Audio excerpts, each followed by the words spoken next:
battle between good and evil. And I know, Mr. Rizzo, you've done a lot of work on the various supernatural or supernatural, whatever you want to call it, issues. I saw something on your website. I just want to ask you about this. And I know we're kind of going off topic here a little bit, but you had done some things, I believe, with Russ Dizdar. We've had on our show. Russ is great friend. He's a tremendous. We just think a lot of him. You've got a DVD series with him, right? About the Nephilim. Well, yeah. Russ and I think were like at 7 conferences last year with each other, which was bizarre. Nothing that we set up, except for I think, a couple of them we sort of set up, but the rest of them, we were just asked to speak, and so we did. What's interesting about this is my research dovetails with Russ's research in the sense that I kind of look at it from the sky down, and Russ looks at it from the ground up. What I mean by that, the fallen ones are here and manifesting, certainly the UFO phenomena. Russ, that's from, the sky down. Russ looks at this thing from the ground up, that the covens and the satanic ritual abuse happens right here. I mean, they're summoning the spirits, and it all happens. That's on, from the earth upwards type of a thing. So we realize that we're both looking at the machinations of the fallen one and what his end game is. And we seek to warn the church with the books and DVDs and lectures and everything else that we are constantly talking about, constantly warning. We just returned, my partner and I, Richard Shaw, from an undisclosed location where we filmed Watcher 6. And I think there'll be some groundbreaking information when we release that. I'm also working on a new book called On the Trail of a Nephilim, and much of that information on that 15-day trip that we were on, of course, and photographs will be shared in that book. So it promises to be, sort of a double hitter here in the sense that between the DVD and the book, we hope to really awaken the body of Messiah, the body of Christ, and at the same time point to a phenomenon which is ongoing, has been ongoing, literally for millennia. And as Jesus says, the days of Noah will be like the days of Noah when I return. I believe that scripture holds far more weight than any of us ever have imagined. And this is after writing 6 books on the Nephilim and about those times. So this will be the 7th book on the Nephilim and who they were, where they were. But I'm taking a whole different, that's why the book is called On the Trail of the Nephilim. Look, I think we're in for some very dark times. That's the bottom line here. We're already seeing that manifest. The stuff that comes across my desk is just unbelievable. I'll give you an example. And this, by the way, will be in this month's March's News Magazine, which I am now 6 days late getting out, but I promise I'll get it out soon, folks. So if you're listening to this, be patient. I'm on it. But anyway, I had an email from a gentleman recounting a story. He's driving with a lady friend, and they're going home to her place. And he's going to take a right turn and go down this one road. And even before he takes the turn, something he starts to act up. What I mean by that, he starts to get very uneasy, and like he doesn't want to go down that road, but he goes anyway. And after a mile or two, it's night, under a street light, is a man sitting in a lawn chair, and next to him a woman with red hair standing. And when he saw them, immediately he was taken aback by that, and he also began to be very afraid. And he didn't know why he was very afraid. And as the car got closer, he noticed that this guy was well over 7 feet. Even though he was sitting, he estimated him about 7 feet tall. He was real thin, incredibly thin, and his skin was pale.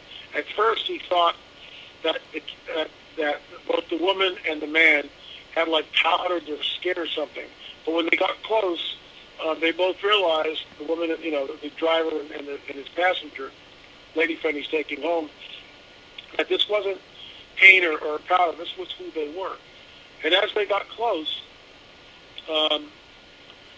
he was communicated telepathically, which really set him on edge, obviously. And then when he looked at them, he thought that the man was wearing dark sunglasses, and then he sped away. He was absolutely terrified, didn't know why. Well, later on, when he was talking to the woman and describing it, and he mentioned, why was that guy wearing sunglasses? That's when the woman said he wasn't wearing sunglasses. Those were his eyes. And so I've interviewed this guy on a written format, and, a very chilling story. But all that to say this, what he encountered was a black-eyed person, a black-eyed kid, except this was not a child anymore. This was someone over 7 feet. Chuck Missler, Tom Horn, Doug Hamp, myself, and others believe that there's a breeding program going on between the fallen one, Lucifer, Satan, and the human beings of Earth. Whether that's genetic or sexual union, at this point, really doesn't matter. And people want to get hung up in that argument. Who cares what it is? If it's sexual union, fine. If it's genetic, I don't think it's either or. I think it's both and. Does it really matter?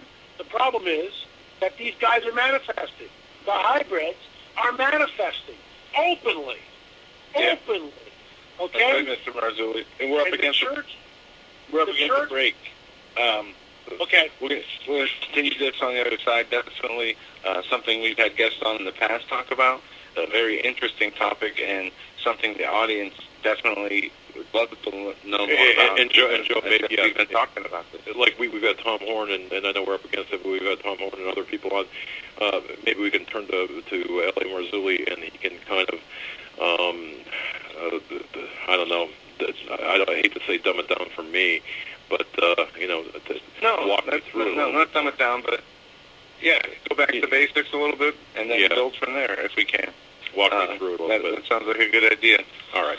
Yeah, folks, you're listening to the Hagman and Hagman Report this Wednesday, March 6, 2013. Our very special guest, L.A. Marzulli. You can find his website at lamarzulli.net, and I will post a link in the chat room so all you guys in there have it. We'll be right back after these short messages. The AM station's good. Yeah, do you hear music? I'm sorry.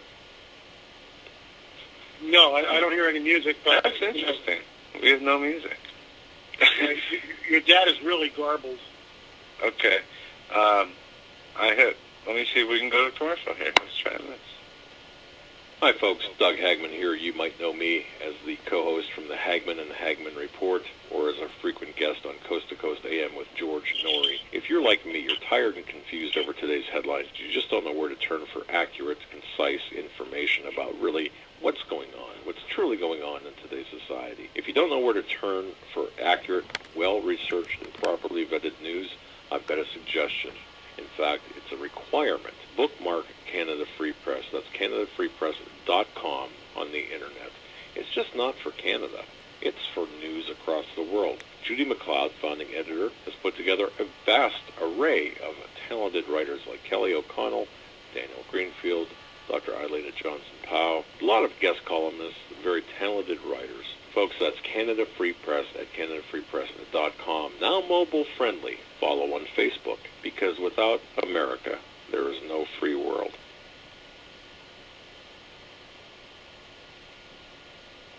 Survival of the fittest. In any and all situations, survival is your #1 priority. That requires being tough and thinking smart.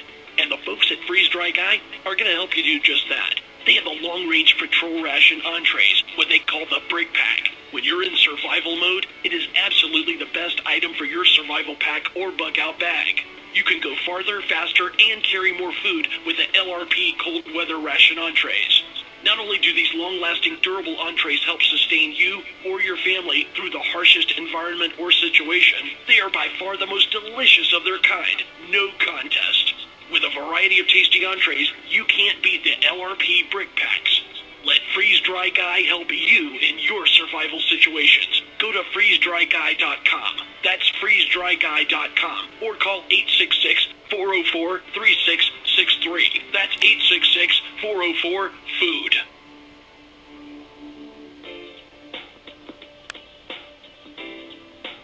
Hold on to your seats. The Hagman and Hagman flight is now taking off.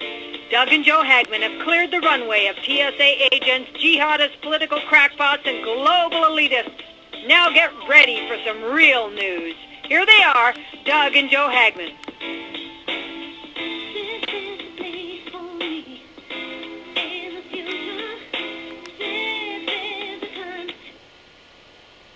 And welcome back, ladies and gentlemen, to hour number 2 of this Wednesday, March 6th edition of the Hagman and Hagman Report. Back with me is my co-host, Doug Hagman, and his very special guest, L.A. Marzulli. Now, that sounds a lot better on my end. And mine, too. Boy, I'll tell you, I can hear you just fine. Sounds Great, like guys. all right. It looks like we got our sound problems taken care of, whatever they were. They're gone. I know what they are. All right. And it's simple as one click of a button. You got to mute your backup system. There Who, pops. Yeah. I did. Yeah, it was me. No, on the switchboard. Oh. Simple. And Mr. Marzulli, we started this radio show a couple of years ago, and we're learning as we go. So We still don't know how to what buttons to push, for crying out loud. Okay, but that's all right. See, operator error all the time. It's an honor really to have you back have you on the show, and to talk about things. We've had Tom Horn on and Russ Bizdar and Steve Quayle. Steve Quayle I love the guy. He's like my brother. Okay, but I got to tell you, sometimes he talks like 2 stories over my head and talks 150 miles an hour, well beyond anything I can understand. What are we saying? You saying that from the sky down, like, for example, that's what you're dealing with, these fallen angels or fallen beings, I think you mentioned. What are we looking at here? What's going on? Walk us through this if you can. Like, give us a 101 on this. As far as what, the black-eyed kids? Yeah, like you mentioned about this genetic, the hybrid, all this stuff. I mean, yeah. What do we? I'd love to. Okay. We believe, when I say we, again, guys like Tom Horn, Chuck Missler, Doug Camp, myself, Gary Stearman, to name just a few, we believe that there's a breeding program going on. And, again, some of the discrepancy comes from people going, well, fallen angels aren't having sex with the women. Okay, let's just take all that out of the equation. Whether it's genetic or intercourse, doesn't matter. Bottom line is, we keep seeing some type of hybrid individual showing up over and over and over again. Now, if it's only 1 or 2 times, you kind of go, well, people are smoking something, I'm not going to believe this, right? David Weberly's book, The Blackout Kids, and I've interviewed him. We interviewed him for Watchers 5, which was just incredible. In fact, we named it after his, sort of after his book, Let Me In. The basic deal with the black-eyed kids is, it's 5 o'clock, 6 o'clock at night. Sun was out, sun's down, it's a little dark. Knock on the door. So you go to the door, and you look down, and there's 2 kids, and they're kind of dressed funny. I mean, they're not wearing rags or anything, but the clothes don't look right or fit right. It doesn't really bother you. They're wearing baseball caps, their heads are down. And one of them says, hey, mister, let us in. This won't take long. But the way they talk immediately puts you on edge because it doesn't sound right. Or they'll go, is it food time yet? Let us in. This won't take long. And most people, basically everyone that I've talked to, what happens is the fight or flight instinct kicks in. And it's never fight. The door is slammed, locked. People retreat. If they have a weapon, they get the weapon. And these are kids. Okay? These are kids. They look like 9 or 10 years old. But I left out one important detail. When you answer the door and they go, hey, mister, let us in. This won't take long. The person usually goes, well, where do your kids live? What's going on here? And at that point, or shortly thereafter, the children will lift their heads. And this is what the people who encounter these beings are absolutely terrified. There's no whites in the eyes. Their eyes are all black, completely black, no whites at all. And it's not a contact lens, all right? It's not some kind of a spoof. And I can confirm this. Mr. Marzulli, I've never talked to you, live before this and never heard you say this. And I've heard from other people who have said, yes, they meet with people, then some of the people have black. I think I told my dad this last week. Black eyes. Remember that, Dad? Yeah. Yeah. I had to check your blood level to see what. Yeah, you know, it's weird. It is. Okay. Okay. So, okay, go on. You have me on the edge of my chair. Well, so what happens is you see the black-eyed kids, and most people, in fact, everyone that David's talked to, everyone I've talked to, the door is immediately slammed, and you go for your weapon, or you call your husband, or your wife, or whatever. People are terrified about these things, and then when they go back to see if they're still there, they're gone. Sometimes within 2 or 3 minutes later, the kids are gone, and there's no trace of them at all. It's very, very creepy, very bizarre. One of the weirdest ones, which we actually reenacted in Watchers 5, and it came from David Weberly's book, Black-Eyed Children. And if you're interested in, hearing more about that, I would highly recommend David's book. It's more research, Black-Eyed Kids. David Weberly is the author. Or you can go to my site, lamarzulli.net, and pick up a copy of Watchers 5, because we do interview David Weberly in that Watchers segment, and we also reenacted the story that David wrote about and what I'm going to tell you about. So this guy is driving in Texas. He lives in East Texas, and his family lives in West Texas, relatives. So this guy likes to drive at night. Put the radio on, big thermos of coffee, all alone, the stars. I mean, I understand that. It's, my wife and I every now and then hop in the car and we just drive up the Pacific Coast Highway because it's just a beautiful drive, especially on a full moon. The moon's on the ocean. It's very, very romantic, very beautiful. So I understand it. So the guy's driving the pickup truck. He's driving from East Texas to West Texas. It's going to be an all-nighter, and he'll arrive there early in the morning and have a big breakfast and what have you. So this guy's driving for 2 or 3 hours, and he's got to relieve himself. So he pulls over the pickup truck, and it's like in the middle of nowhere, according to the story. I mean, there's not a light anywhere, okay? He's in the middle of nowhere. It's not a farmhouse with a little welcoming light twinkling, 2 miles in the distance. Nothing. The guy's in just a real lonely stretch of road. He gets out of the car, leaves the truck running, right? And relieves himself in front of the car. He turns around, walks around the car, and there by the door is one kid. And the kid says, with black eyes, by the way, "Hey, mister, let me in. We'll go for a short ride." That's a direct quote. "Hey, mister, let me in. We'll go for a short ride." And this guy's ex-military, absolutely terrified. And if he had to relieve himself, he probably would have wet himself. He inches to the door. He opens up the door, jumps in the cab, and speeds away. He gets down the road about a mile or two, calms himself down, and starts to think rationally. It's like, well, it's just a little kid here. Why was I so taken aback? Why am I reacting this way? This isn't right. And he decides to go back to the site and see if he can find this kid. Of course, he goes back to the site. Kid's not there. No trace. Nothing. And we did a reenactment of that in Watchers 5. It's just a very, very chilling story. I'll tell you another story. We interviewed this woman, Leah Campen, who was fascinating. And actually, the interview with her came about in a very serendipitous way because Richard Shaw was talking about the black-eyed kids I'd given in the book, and we were going to shoot David Weberly. He was coming in, the interview, real creepy stuff. He was telling a friend of his, Terry, and she goes, "Wow, Richard, that sounds really bizarre because my friend Leah called me up last week, having exactly the same encounter you're talking about." Richard goes, "Oh, my gosh." And so we vet the story. Leah flies into Los Angeles. She was actually going to be in town the following week, so how serendipitous is that? And she flies in with her boyfriend, and we interview her. And here's the deal. Leah Campen has no Nephilim dog in the hunt, no UFO breeding program dog in the hunt, no end-time eschatological dog in the hunt, nothing. This woman is a clean slate. She's basically unchurched, has no idea what's going on. You know, it's not at all. And her story is very riveting. She's a runner.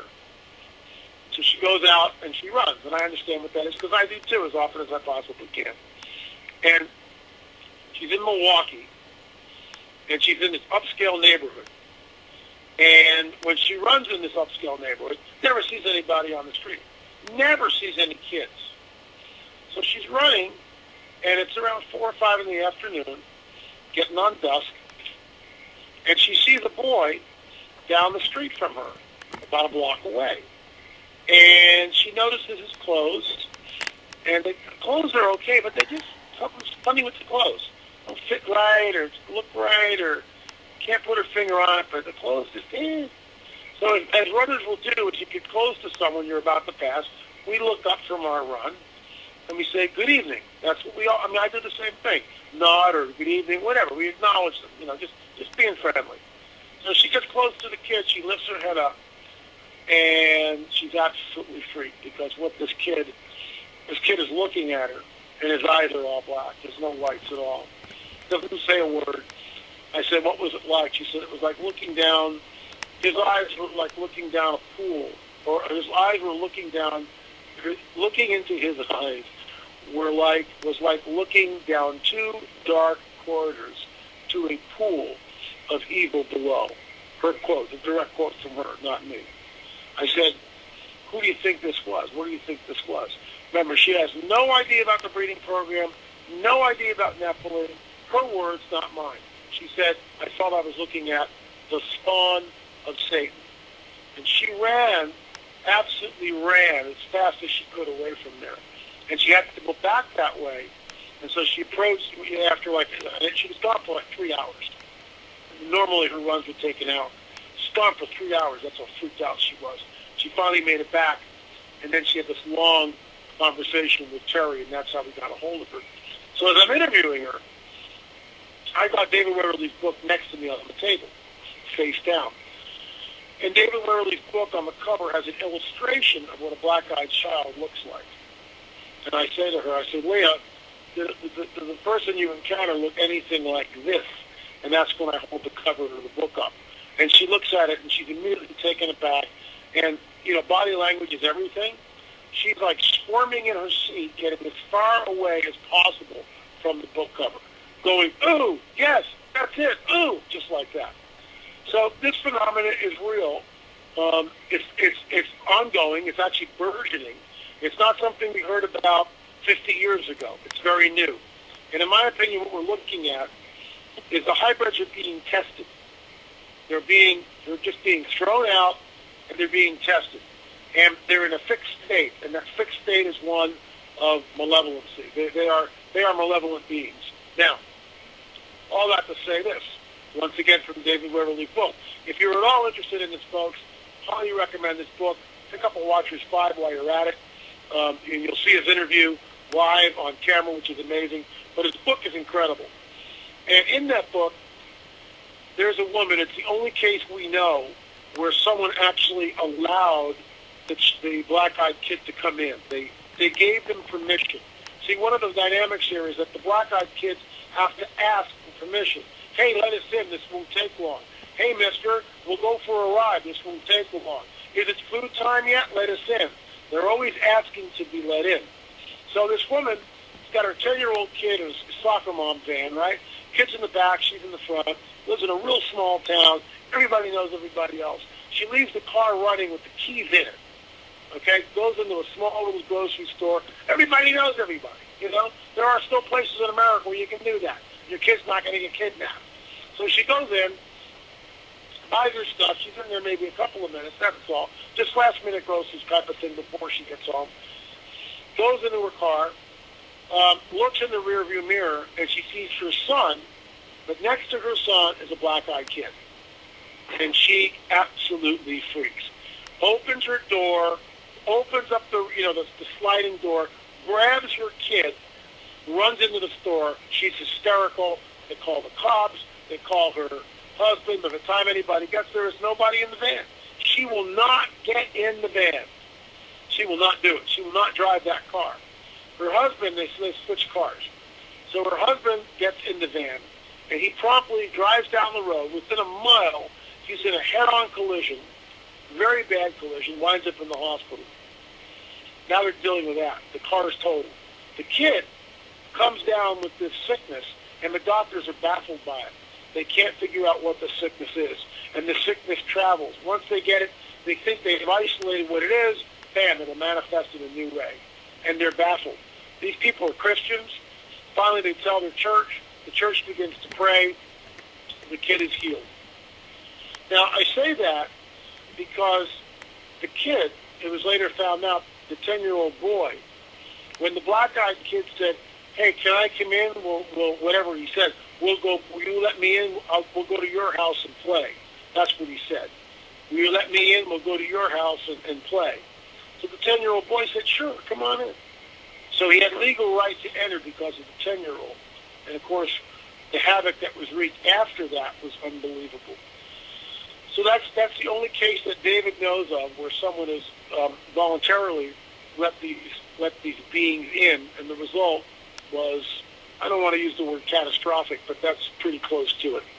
It sounds like it. Now, a couple of things, by the way. I mean, yeah, horrific stories. And by the way, anyone who knows me knows that I don't run. So if you see me running, you know something very bad is happening behind me. But that said, where do these beings live? I mean, are there human handlers, or are they? I mean, are they? Well, I don't even know what questions to ask. I mean, do they live in? Okay, let's do this. We have a lot of what LA is talking about is humans experiencing these people. But where they and let's go back to the origins.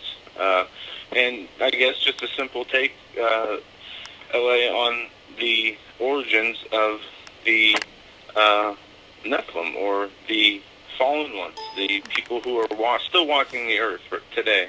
Sure. Well, when we read Genesis 6, we get a very bizarre account. And I've said this countless times on radio shows and in my conferences and speaking, but it's a scripture which, unless we understand Genesis 6, in my opinion, it's almost impossible to understand the rest of Scripture. Certainly we will never understand the great cosmic war that is being waged all around us. We'll never understand that. And we'll never come to grips with the fact that it is move, counter-move, which I write about in the cosmic chess match, between the Most High God, Jesus, and the fallen one. The Most High God and the whole triune Godhead, Father, Son, Holy Spirit, are at war with this fallen entity known as Satan, the fallen one. That's what I prefer to call him. And we go back to Genesis 6 and we read, the sons of God saw the daughters of men, and they desired them and married whomever they chose. And giants were born. The Nephilim were on the earth and also afterwards. The whole exegesis of that passage comes from who were the sons of God, who were the daughters of men. And the Bible, as we know, is the best interpretation of itself. When we go to the book of Job, we see the same phrase, which is B'nai Ha-Elohim, which is used of the sons of God. B'nai Ha-Elohim. It's exactly the same Hebrew verbiage that is used in Genesis 6. It always refers to the angelic host. It never refers to mankind. B'nai Ha-Elohim, sons of God. The daughters of men, okay, are the daughters of Adam. All right? That's what they are, the daughters of men, the daughters of Adam. They are not, and nowhere does it say that the daughters are the ungodly line of Cain, or that the sons of God are somehow the godly line of Seth. And this is called the Sethite theory, which was promulgated in about the 4th century by Augustine and others. And we've been down this very dark, twisted road ever since, because it makes no sense. The Scripture does not say the sons of God. It does not say the sons of Seth married the ungodly line of Cain. It doesn't say that. It says the B'nai Ha-Elohim, the angelic host, saw the daughters of men. And they're not the coochie mamas of Cain. They're just the daughters of men. And they went into them. And the Nephilim came from that unholy union. And from that unholy union came the flood. And here's the deal. I write about this in the Cosmic Chess Match because, and also afterward means exactly what it says. And also afterwards. And you don't have to believe that. I'm not going to argue it. I don't care at this point. But how else is Sodom and Gomorrah destroyed? Why is it that we read in the book of Jude that going after strange flesh, they left their estate in heaven. The angels never left their first estate, went after strange flesh. In like manner, Sodom and Gomorrah. Well, what's the like manner? The like manner is fallen angels leaving their first estate. That's what it is.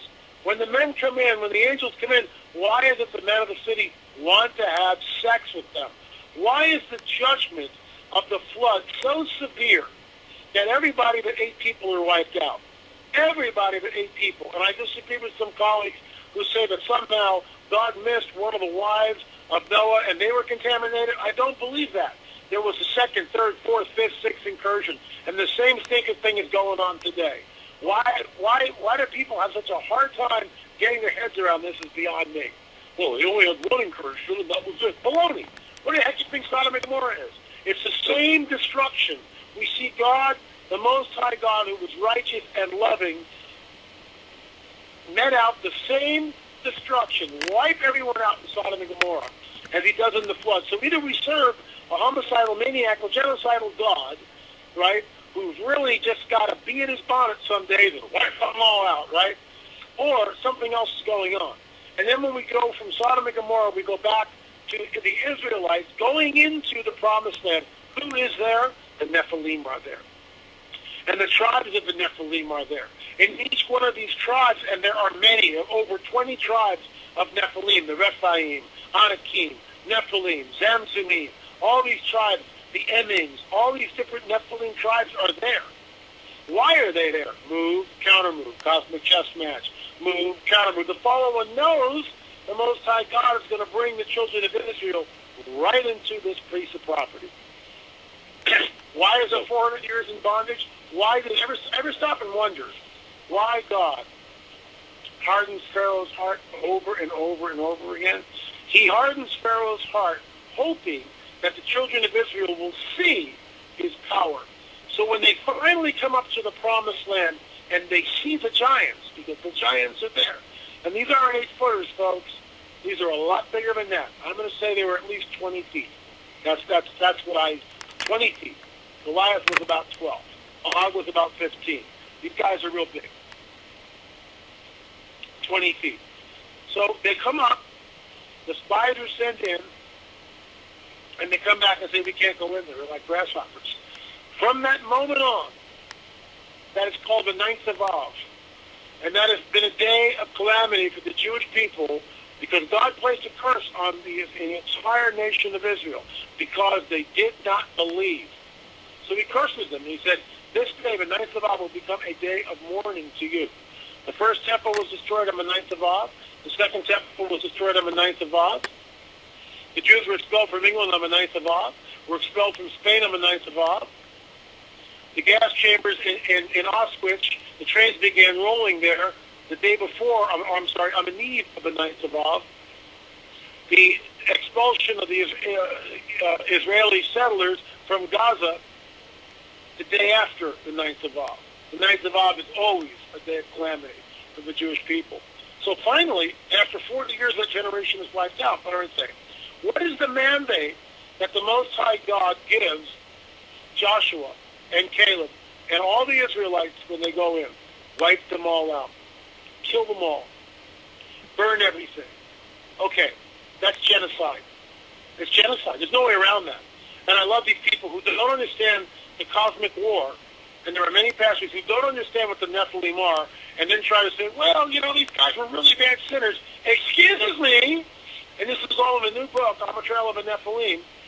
Excuse me, when Jonah goes in and preaches to Nineveh, they repent. These guys in Nineveh they basically invented the word barbarian, okay? When you go in and you read what these people did, talk about, heads on a stick all the way around the city, people being skinned, it's just absolutely barbaric. Guess what? There's grace and mercy, isn't there? God's judgment is withheld. People repent. What do we see in the Promised Land? No. There's no repentance. What do we see in Sodom and Gomorrah? No repentance. What do we see in the flood? No repentance. No grace, no mercy. In the flood, Sodom and Gomorrah, or the conquest of Canaan. Zippo. Why? Because the Nephilim are there. That's the key to the Scripture. As in the days of Noah, so will it be when the Son of Man returns. Jumping forward to modernity, we hear about in the book of Revelation that there are 4 criteria for the mark of the beast. Okay? We all know the first one. Can't buy, sell, or trade without it. Okay, fine, far out. We got that one. The second one, this is where most people don't understand what the mark is. The second one says that anyone who takes the mark, grievous sores will appear on their body. Whoa, what's with that? Why would the mark be causing grievous sores to appear on the body? The third one, anyone who takes the mark winds up in the lake of fire with Satan and his angels. Satan and his fallen angels. Wait a minute. Time out. Where's the grace and mercy? There isn't any. Why? Get there in a second. The fourth criteria is this. It says in those days, what days? The days of the mark. Men and women will seek death, but not find it. Go back to Jesus, as in the days of Noah, so will be when the Son of Man returns. What differentiates those days, other than the fallen angels openly manifesting on the planet, is that the lifespan was between 500 and 900 years old. The chip that is coming, and I've held the prototype in my hand, is from those guys up there, the prince of the power of the air. And he's abducted people, and he inserts this thing in, and it runs at 317 gigahertz, which we think is a clock speed. It's a supercomputer, which is changing the host's DNA. The nerve endings wrap themselves around it. Okay? We used to think that maybe the nervous system powered these things. Now we don't think that. We think it's zero-point energy, which is really mind-blowing. And that these chips are prototypes, and they are altering the host's DNA. The mark of the beast, in my opinion, and the reason why the judgment is so severe, just like it was for the flood, and then Sodom and Gomorrah, and then the conquest of Canaan. It's the same judgment. There's never an ounce of grace and mercy. Fast forward to the mark of the beast, no grace and mercy. You take the mark, you're in there. And the reason why, and this is what people don't get, and this is why what I do, and Tom Horn and Steve Quayle and others, and Doug Hamp and Gary Stearman, we're all talking about this and trying to get people to understand. You take the mark, and that thing's inserted in you, and it begins to change your DNA. You will become modern-day Nephilim. You will become like the seed of the serpent. And that's why the judgment is exactly the same in the book of Revelation, without any grace and mercy, as it is from Noah's flood to Sodom and Gomorrah to the conquest of Israel. I got to tell you, Joe. That's the best explanation. Thank you. I've heard. And it was said in a manner that, and this is nothing against Steve Quayle, and he's been on our show many times talking about this, but he knows so much, and he is so informative. He goes through something so fast. And we had some problems with our audio when he was on, specifically about this topic. And we didn't end up getting to a lot of the, we didn't end up getting to talk about a lot of the going back and asking simpler questions. And but this makes sense, though. I mean, right. This, and since finally, you I get understand this. Because this is what we've been talking about. And this is what me and my father were having a private discussion before a show the other day about the mark, specifically having to do something to change or alter your soul or your DNA in a way that God wouldn't accept you. Because why else are you cut off at that point? And that's as far as we got in our conversation, really. And that's the only conclusion I can reach, is it changes you in a way that you can't be changed back, or it is irreversible. A lot of people have a problem, though there's no biblical explanation for this. And I've never been to a church that has taught about the Nephilim. Never. And I've been to a lot of different churches. And it's amazing how important what role they played in the Old Testament, obviously, but the role they're playing today. Are they blended in to normal life? Are they regular sized people? Or are these the people that keep it in the shadows that only come out, to meet special people in meetings and everything very secretive, like you talked about earlier, those kind of people with those eyes? The goal of the Fallen One is to create an army of hybrids which will appear human in every respect, but are not. Giantism will be more than likely a thing of the past. Where we went for our 15-day sojourn and gathered information for my new book, On the Trail of the Nephilim, and of course Watcher 6, which is called, the subtitle for that, Watcher 6 right now, is called The Secret Cosmic War. What we believe is that the Fallen One is constantly messing with the genome, one way or the other, to try to breed out defects and deformities and make this Homo Satanus, as Russ would call it, to look every bit human and yet be completely Nephilim in every way. And it's funny, people are always saying, I'm Nephilim, can I be saved? The first thing I do is go, first of all, you're not a Nephilim, I guarantee you that. And second of all, just the fact that you're asking proves that you can be. Thank you, because these guys aren't interested in salvation. They're not. They're in a fixed state. They can't be saved. They're not interested in being saved. And for those people who go, well, what about fourth, fifth, and sixth generation? Again, I don't have all the answers, and we're not sure how these things are reproducing and what the breeding program is and why certain races die out and come back in. This is all, by the way, the rant I just gave you about the Mark of the Beast is in the Cosmic Chess Match. That's where I spent, 350 pages in that book just to get to that punchline, because it's move, counter move, and it's the last real move of the Fallen One, to try to create man in his image, and that mark will make you in his image. It's the seed of the serpent. But we know they've been doing this stuff literally for thousands of years, and we believe we have found some of the residue of that. I just ordered that book, by the way, and ladies and gentlemen, I highly recommend. I just now did that, and I got to figure out how to add the lecture series to my cart, but I'll do that.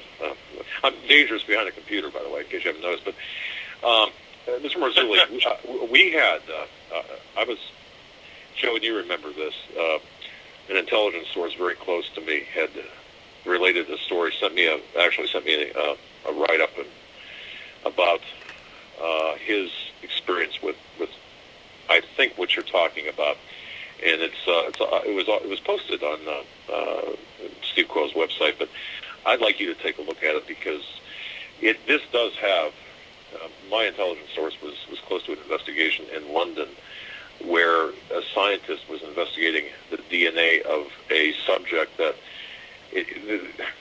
there were, I don't even know how to explain this to you. The DNA strands that were being examined seemed to be wound more tightly than normal, and normally there are 10 rungs per complete twist of a double helix, but in this case, the DNA was wound more tightly. Plus, there appeared to be like a third DNA strand, which it wasn't. It was identified as like a parasite as opposed to it wasn't a third strand at all. It was a silver-like, thread-like, semi-transparent, serpentine-like parasite. Wow. Of very small proportion. This is on record, by the way. I've seen the photographs of the evidence collected, and I'll just leave it at that. But I guess what I'm saying is this kind of what we're talking about here? I mean, I guess that was kind of a very poor question. The DNA changing aspect, you're saying? Yeah. Well, this whole thing comes from these enlightened ones. Like, for example, some people think that they're the gods. They're the ones that came down from, right. And that we are the cattle. We are the yeah. So they're told the story. The story's passed down through their families as they are basically from Eve is their mother, but Adam is not their father. And there was a confusion, a cosmic confusion. That's what they were told, by the way. Yes. Not that that's true. The Bible is false, and the God they worship is real. And but they are using the King James Version of the Bible as their platform game plan. In fact, they know the King James Version of the Bible better than most people do, or most Christians do. But that said, there was this write-up, this evidence collected that what this person, this illuminated one, if you will, had was not he or she was not special, except that there was a parasitic host in there. That sounds an awful lot like what you were just describing, Mr. Marzulli. What I'll do is I'll send you a PDF copy of what I'm talking about for your review. Yeah, very interesting. Absolutely. But this comes from a first person account from an investigator. In fact, inside the government at the time, dealing with this investigation in London and also here in the United States. It's just an incredible story. But the fact that you mentioned this about the changing of the DNA, man, that now I understand this. Yeah, thank you so much. If we could even go back further, Mr. Marzulli, because some people still don't understand, and I still don't understand. Now, we know in the Bible it talks about how the fallen angels who followed Satan were cast into chains into the bottomless pit. Now, we know that they also had giants, which were the sons of God's children, the fallen angels' children. Are these, and we have demon spirits on the earth. Some people say the Nephilim, the original fallen angels, are these demon spirits. Others say, well, since they're locked up at the bottomless pit, as it says in the Bible, they can't be. And others just don't know.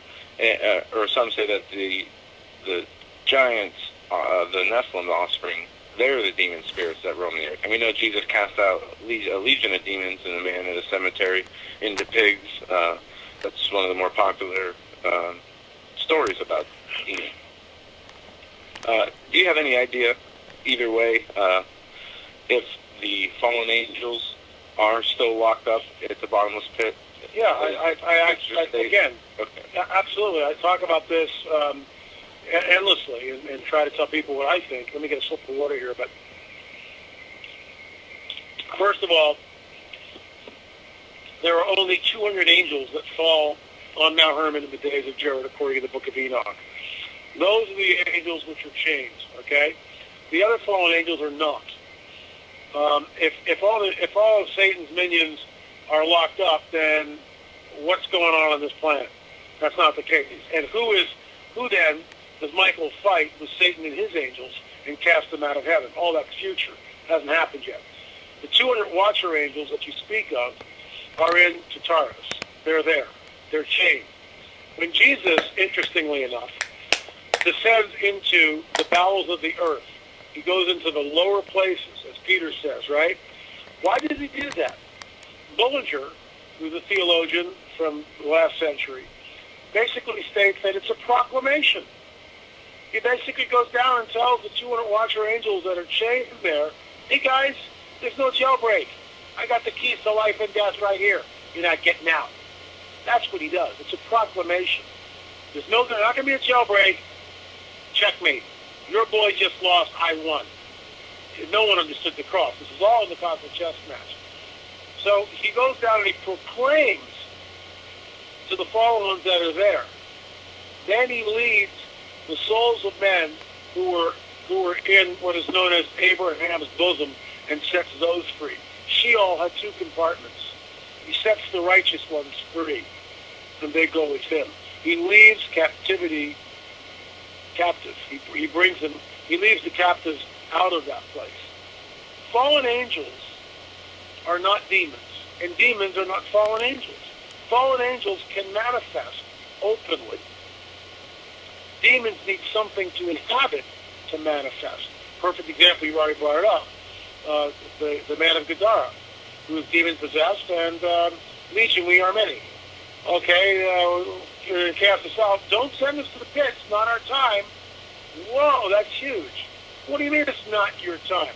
How do the demons know it wasn't their time? And that gets into a whole 3-hour discussion, which I won't get into, but it's in the cosmic chess match. The fallen one can see through space-time further than we can. And the demons know that the fact that Jesus is here, they know what the earth is going to look like towards the end. They know that. And this is the time where Jesus is, doesn't look anything like it. So they know this isn't our time. They can see that. That's conjecture on my part, but it's based on, hey, it's not our time. How else would they know it's not their time? Unless they can look around and see that, oh, well, look how primitive everything is. There's no cars. There's no airplanes. No. We've seen the future, and this isn't it. It's not our time. Don't send us into where? The abyss. So Jesus then sends them into a herd of swine. They manifest in the swine. The swine rush off the cliff and drown. Demons need something to manifest in. Need something to inhabit, rather, before they manifest. Fallen angels do not. So fallen angels, the 200 that descended in the days of Jared on Mount Hermon, were chained up and locked up. The rest of them are not. Satan is outnumbered 2-1, according to Chuck Missler, according to the Bible. Let me rephrase that. Satan is outnumbered 2-1, according to the Bible. Chuck Missler believes, as I do, that there is a breeding program going on. Because the fallen one is outnumbered, he is desperately trying to bolster his forces by adding hybrids. And that's what this whole thing's about. That's what's going on. That's what the abduction scenario is about, the breeding program, the black kids, and the hybrids that we are seeing. It all goes back to that same thing. And this is why the Nephilim and understanding of Nephilim is so key. Because unless we understand who these guys were, what the plan of the enemy was back then, why does Jesus say it's in the days of Noah? Out of all the Tanakh he could point to, he points to, it's in the days of Noah, we'll be back when I return. Which immediately begs the question, what differentiates those days is the fallen angels having sex openly, creating a hybrid known as the Nephilim. Is it the same type of stuff going on today? Are they producing giants? No, I don't think they are anymore. Our DNA has gotten weaker. That's why they're having trouble. And they keep trying and trying and trying.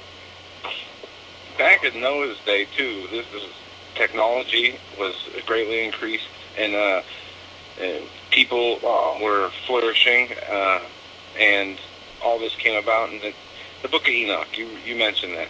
I've read that many times, and I agree with the Book of Enoch. I actually studied the history of it. A lot of people discredit it and say it's not in the Bible, and there's people that try to debunk it out there. But nothing I've read in the Book of Enoch contradicts anything in the Bible.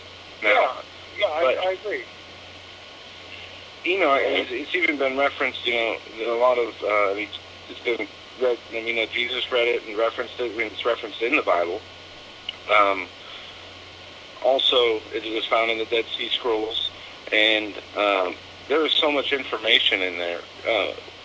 What do you say to the people who would say the Book of Enoch is something that is extra biblical and should not be taken as scripture? I say that it's quoted in Jude, Peter, Paul alludes to it in 1 Corinthians. I also say that the Book of Enoch is referenced and directly quoted 70 times in the Old Testament. Found in the Dead Sea Scrolls, read by the Church Fathers. Give me a break. Read the book. If you were going to take one book out of the Bible, that's the book you take out. Because it amplifies the Genesis 6 account, and it tells us exactly what's going on then and what's about to happen at the latter days. Yep, and I just want to add that I've read some of the other Dead Sea Scroll texts and other New Testament Gospels that they say, like the Book of Thomas. Yeah, it's not anything like the Gnostic stuff, and this is completely different. For those who have not read, completely different deal. The book is the most spiritual book ever, and it explains creation, explains how the sun and the moon work and the stars work, what portals they go into, and what times and seasons. And it's just a fascinating book. But I want to thank you for explaining that, because there are a lot of people who won't go there or are afraid to go there because it's not in the Bible. Right. And if we can go back to the Garden of Eden. You mentioned, Mr. Marzulli, you mentioned too. I think the way you put it really doesn't matter what happened, or maybe you even debunked the the serpent having relations with Eve, beguiling Eve, and the big controversy about what that means. Was that where you're going, Joe? I mean, I guess I interrupted that question that you were going to ask, but is that... No. Go ahead. No, well, I guess, Mr. Marzulli, is that even relevant to ask that question? Did something happen in the garden with Eve and the serpent, or the fallen one, or whatever, to create that? Yeah, I'm very familiar with that. And the lone scripture says Cain was of the evil one. Okay, and I get that. And that they base this whole serpent seed doctrine, and that pollutes the whole genome and the line and all this other stuff. And Cain killed his brother Abel. That's not what we're looking at. It says very specifically, Adam knew his wife, and she bore a son, and he called him Cain. How do you deal with that? I mean, Adam knew his wife. I mean, you can't. I'm not. It's real simple. A 13-year-old can understand that. Adam knew his wife. She conceived. Called him Cain. So the only way we can get there is go, well, it says over here Cain was of the evil one, and somehow this was taken from the Bible. So no. Nothing's been taken from the Bible. Because later on, in Genesis 6, we find that the sons of God, the Bnei Elohim, the fallen angels, see the daughters of men, and that's where the mischief starts. And everybody's wiped out except for 8 people. That's where the mischief starts. Not where Sherry Shriner and others of her ilk, go. Okay, which I appreciate that. Sometimes I feel like I'm back in elementary school. I've got to have somebody tell me 2 or 3 times. But I think it's an important distinction. I think a lot of people, there's just so much misinformation out there. The way you present this is probably one of the most concise explanations I've heard. Well, I really appreciate that.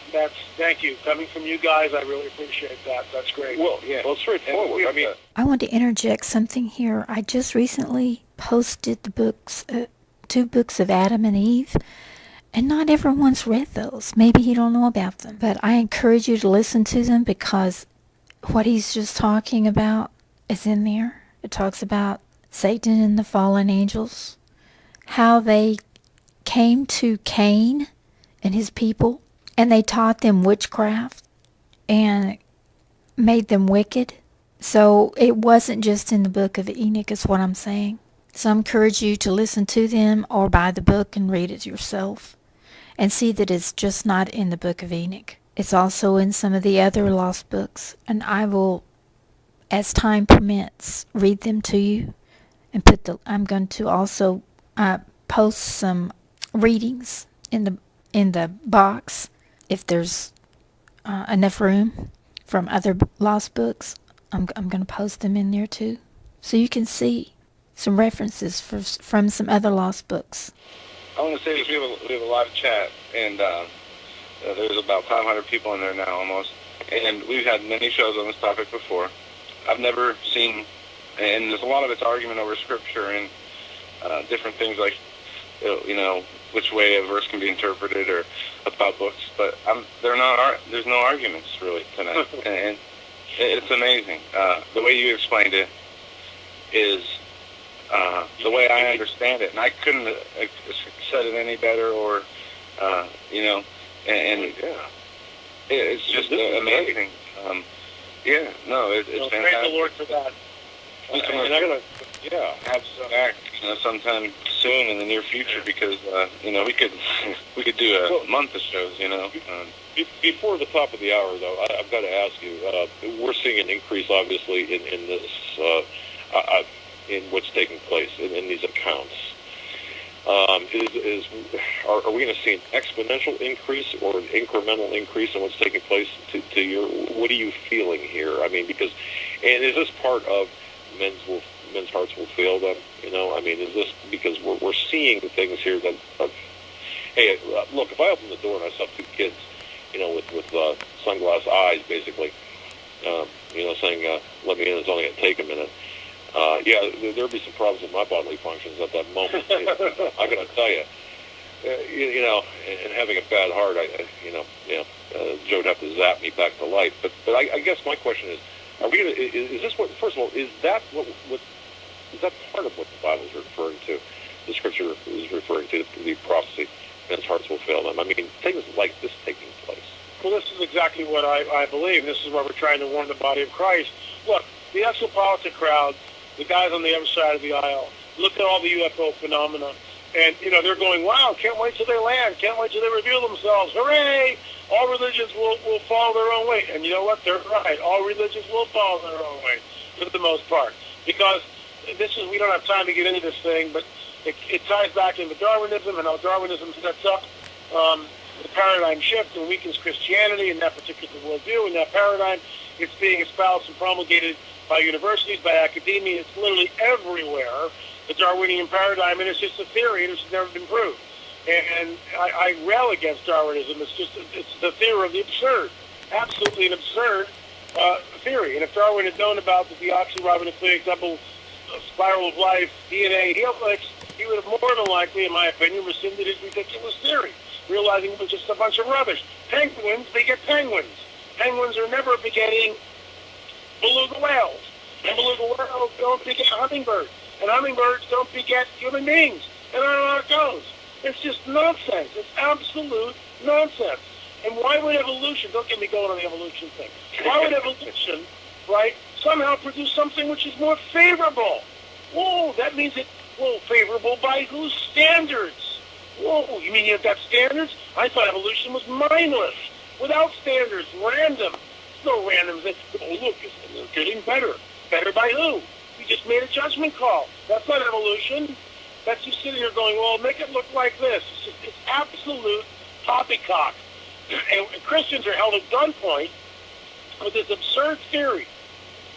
All out to say this. Evolution.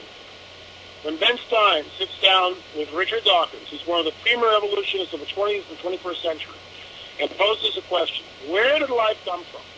And Dawkins answers, well, no one knows. Stein presses, where did life come from? In your opinion. Dawkins finally says, well, it could have come about in this way. Millions of years ago, in another place of the universe, a race of beings who were highly evolved, who themselves have had, gotten there by some sort of Darwinian process, created in a lab mankind and spread us out through the universe. That's called panspermia. And of course, it's circular reasoning because, well, who invented them? Who created them? Where did they come from? Well, we don't know. Well, maybe another race, and back and back and back and back and back and back. He doesn't know. He's intellectually bankrupt. And so he believes, he puts his faith in the Darwinian theory, and it's intellectual fascism on his point, and the evolutionists, that we would believe another mythos. Instead of just random chance, we're saying maybe a God, a loving God, outside space-time as we know it, spoke it all into existence. We don't know how he did it, but that's what the Bible says, and it's every bit as good as the nonsense that you come up with. So why can't I believe it? Well, no, you can't, because it is intellectual fascism, and you will believe what they want you to believe. I mean, it's like the Fourth Reich. Here we are. That's funny. No, the best explanation I've heard about creation is, saying evolution, or this was created by accident, is like a tornado ripping through a huge junkyard, and what's left is a fleet of 747s that work and run. There you go. Well, I'll tell you what, Mr. Marzulli, thank you so much. We're at the top of the hour already. I understand you've got to go. We really appreciate your time.